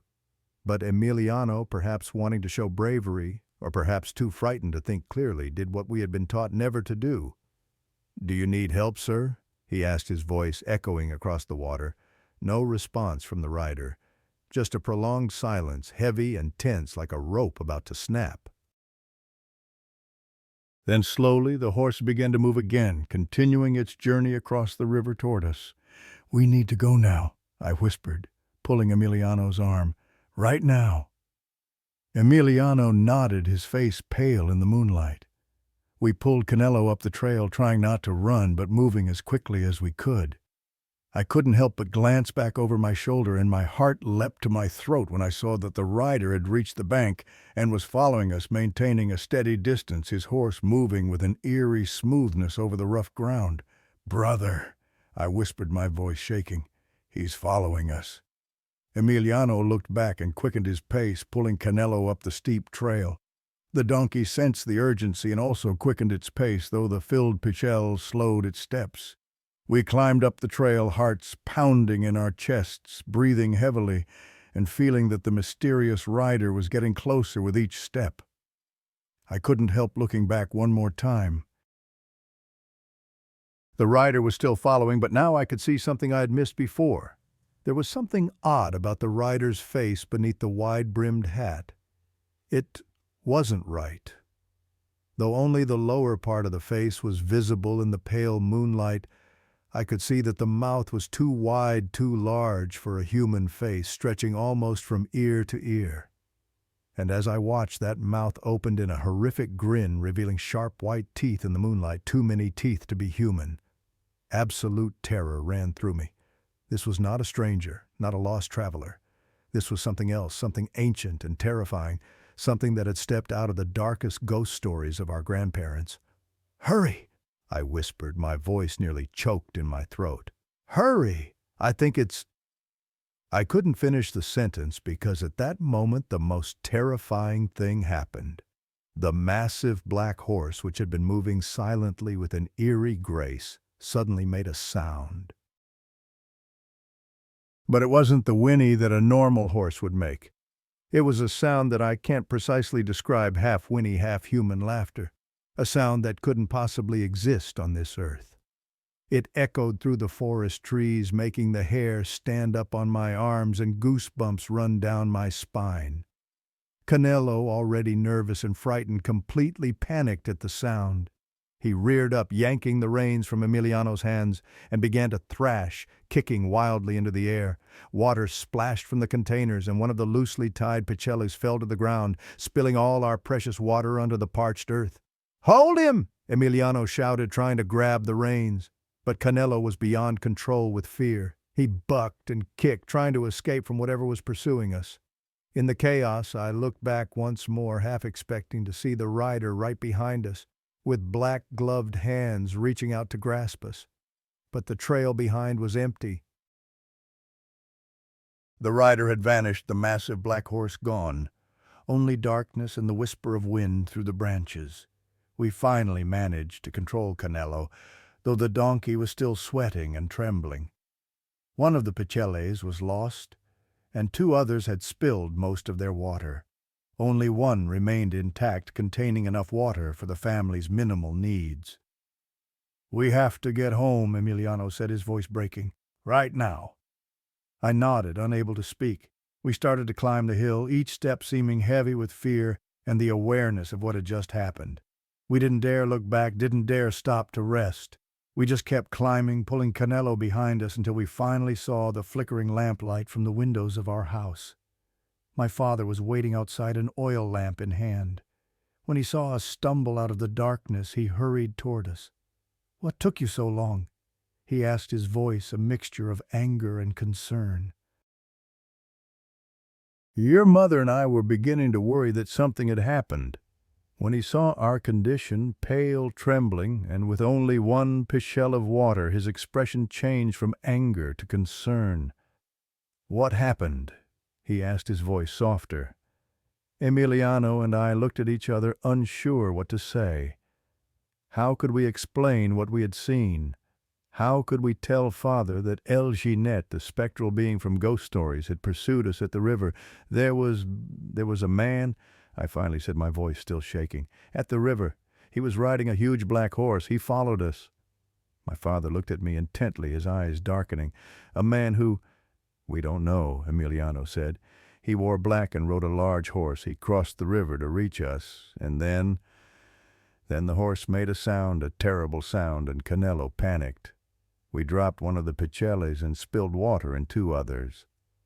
My father said nothing for a long moment. He looked at Canelo, still trembling and restless, then swept his gaze across the thick darkness of the forest. Finally he turned back to us. "Inside," he said, his voice deep and serious. "Now, I'll take care of Canelo." We didn't need to be told twice.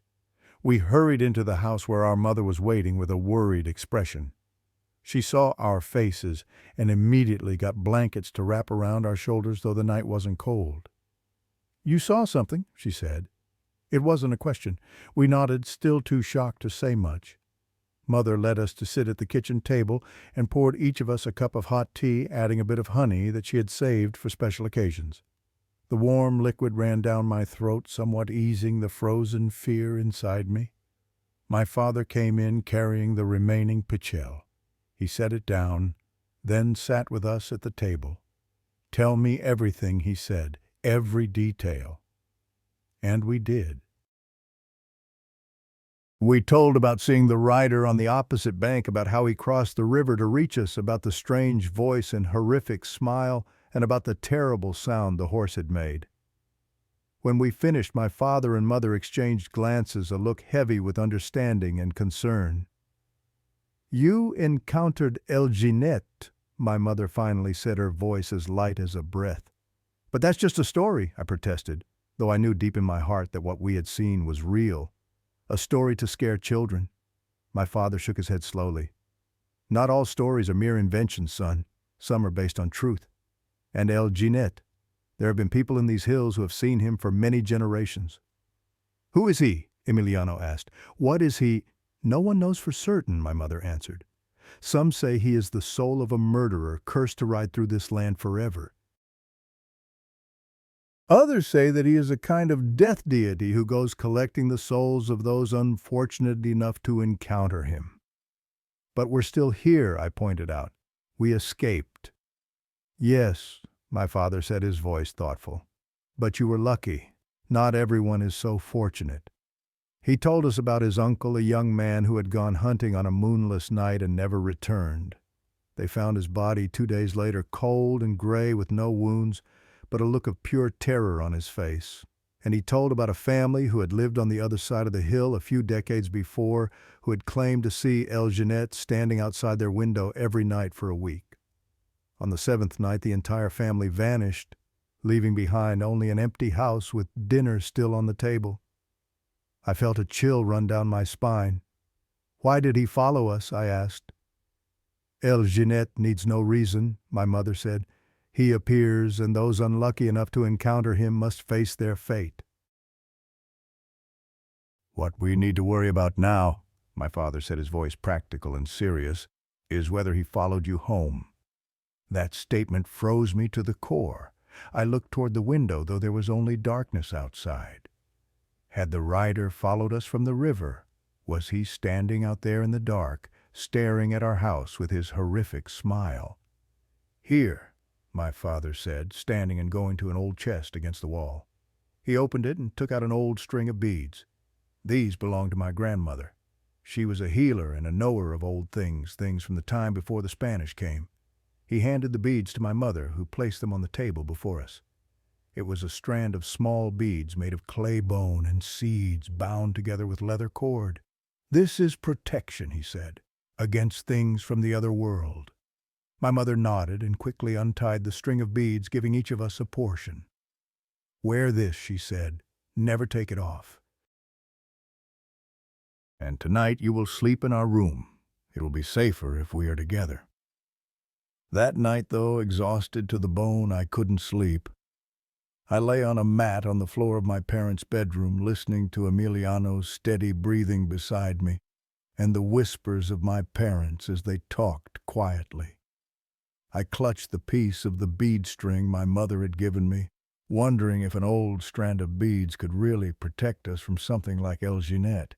Whenever I closed my eyes, I saw again the rider's face, what I could see of it beneath the wide-brimmed hat, and that horrific smile, too wide and too full of sharp teeth. I heard the demonic laughter of the horse echoing in my head, and I'd open my eyes, heart pounding in my chest. At some point in the night I fell into an uneasy sleep, and I dreamed of the river. In the dream I was standing alone by the water's edge, the sky pitch black with neither moon nor stars. I couldn't see the opposite bank, just darkness spreading endlessly. And from that darkness I heard hoofbeats, slow, steady, coming toward me. In the dream I couldn't move. I stood frozen as the sound approached, and then from the thick darkness the rider appeared.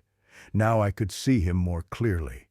The black cloak billowed behind him like living shadows, and beneath the wide-brimmed hat the face.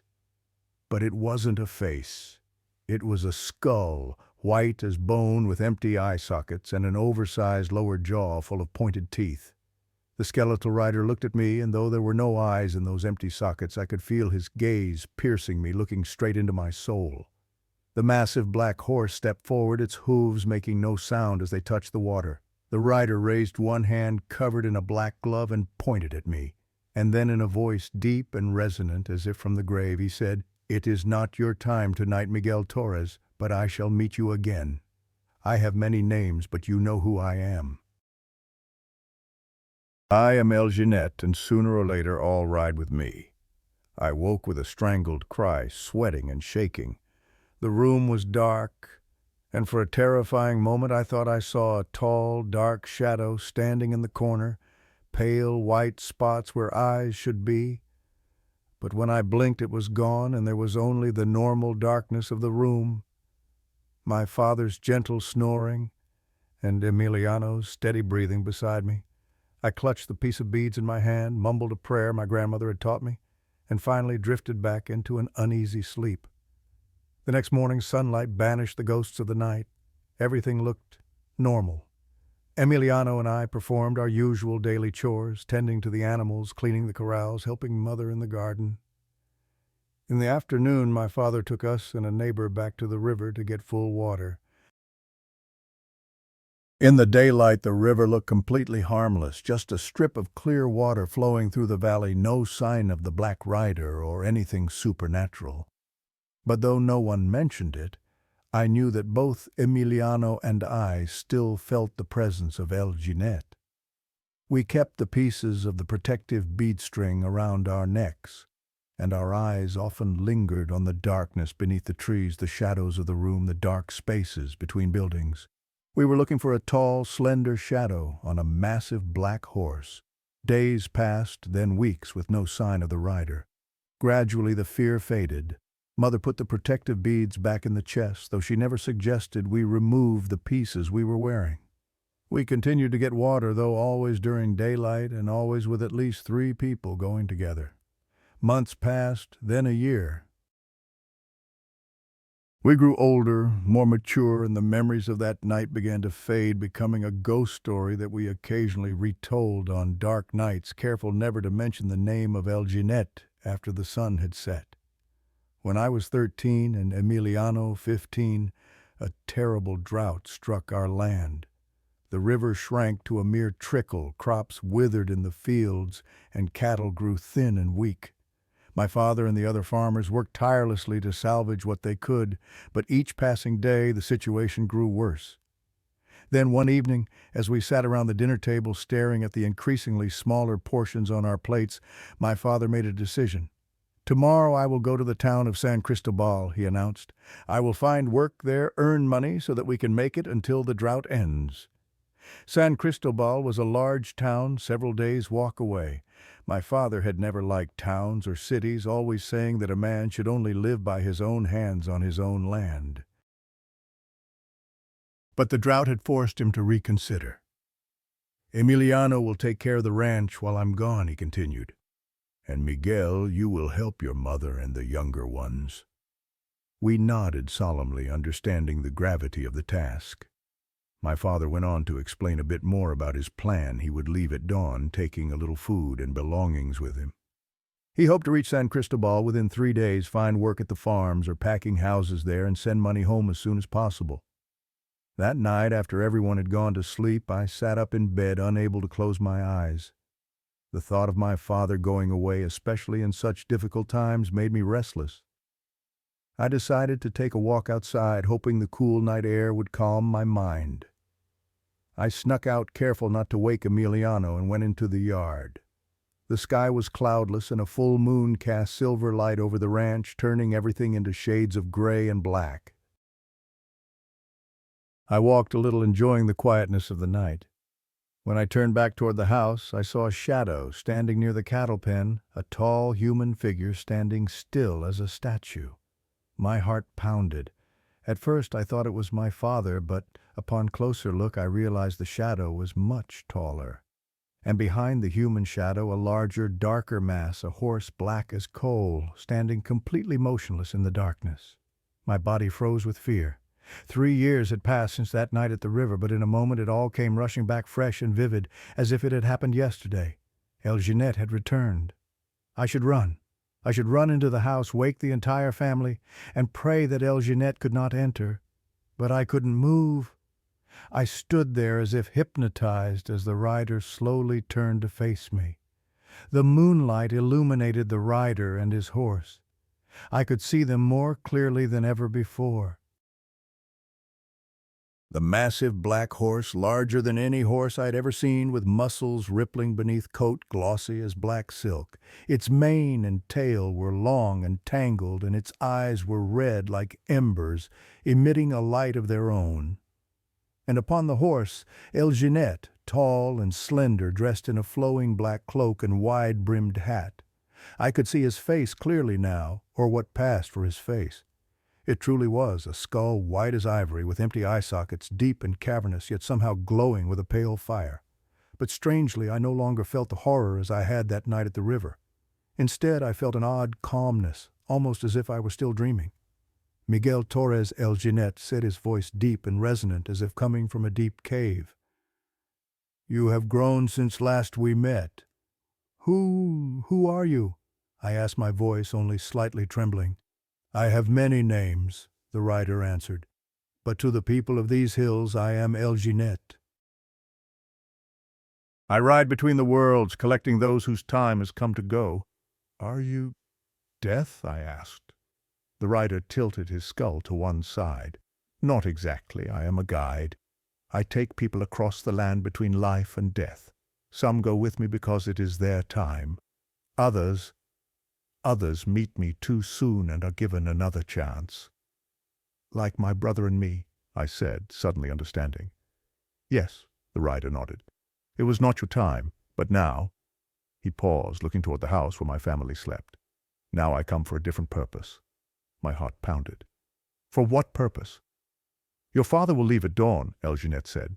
"The road to San Cristobal is long and full of dangers. There are bandits hiding in the hills, hunting lone travelers." A new fear flooded me.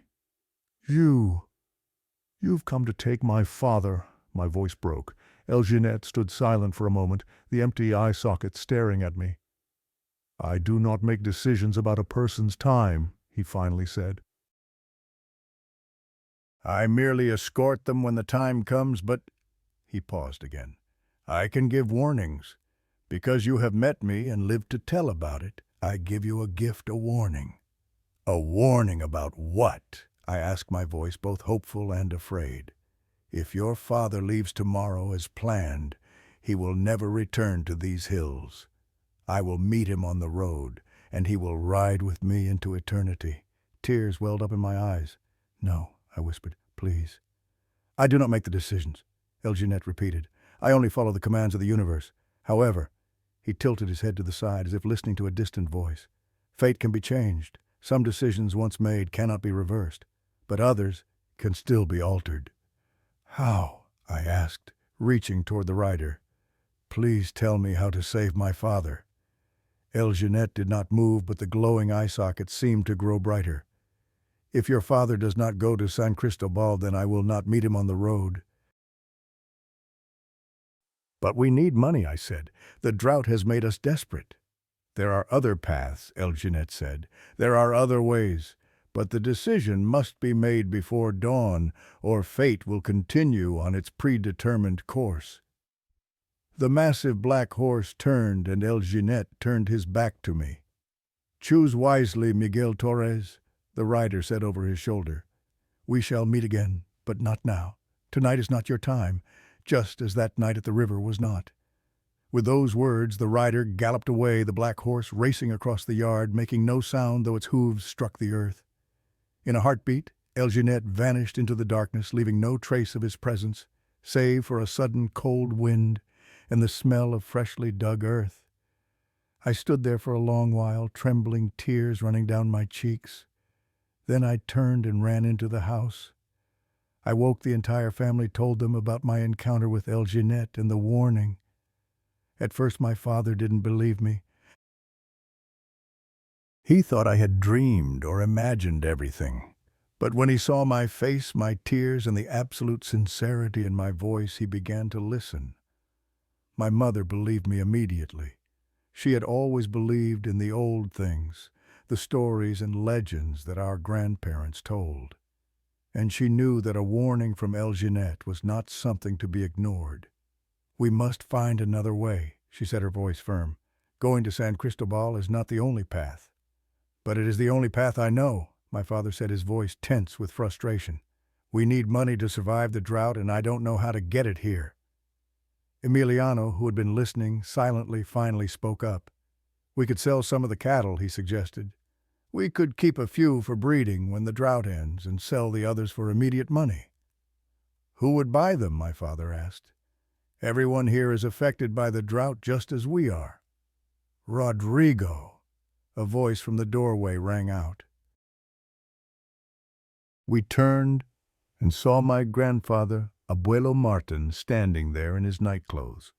The old man had been living with us since my grandmother died, though he rarely participated in family discussions. "Your Uncle Esteban in Las Flores, my brother? He has a lumber mill, and he has always said he could use more hands."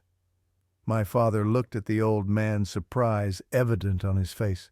"Las Flores is only a day's walk away," he said slowly, "and I didn't know Uncle Esteban was still alive."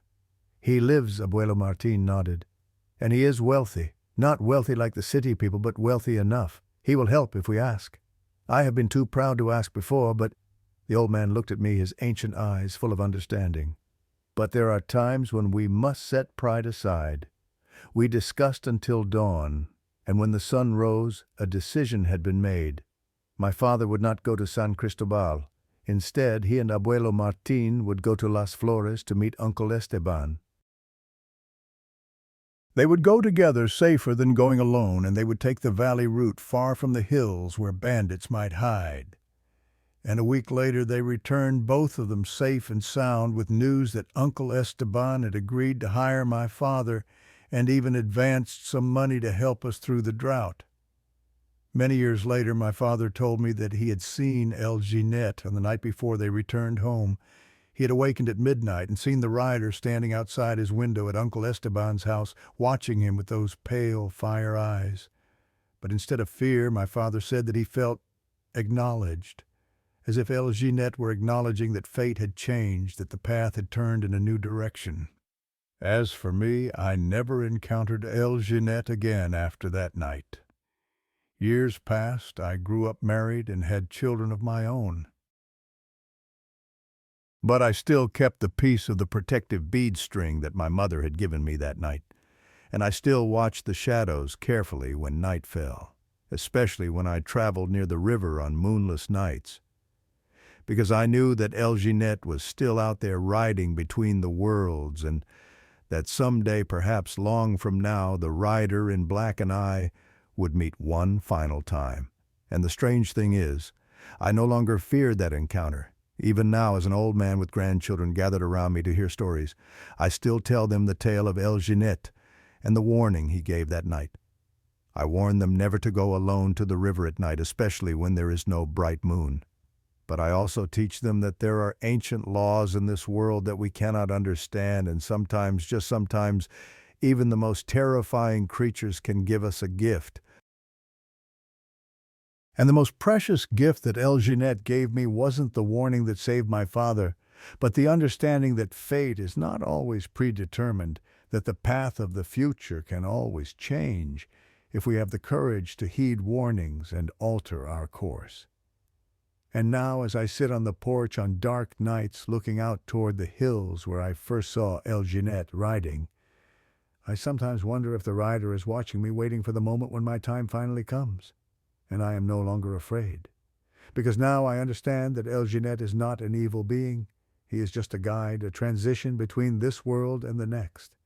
I only hope that when the rider comes for me, I will be allowed to ride upon that massive black horse, to feel its power beneath me as we gallop into the next land, whatever it may be. Last night, as I sat on the porch watching the crescent moon hang over the hills, I thought I saw a shadow move at the edge of the forest. A tall, slender shadow on a massive black horse. It was there just for a moment, then gone. But I know what I saw. And as I went to bed last night, I heard hoofbeats in my dreams, and a familiar voice, deep and resonant, as from the grave, "Soon, Miguel Torres, soon we shall ride together." I woke with a sense of peace I cannot explain. And this morning I found strange marks on the ground outside my bedroom window, marks like hoof prints but larger than any horse I've known. My grandson asked me why I was smiling when I saw them. I told him it was nothing, just an old memory. But the truth is I was smiling because I knew that when the time comes, and it will be soon, I will not face the journey alone. El Jeanette will be there to guide me across the river that separates this world from the next. And somehow, that thought brings me more comfort than fear.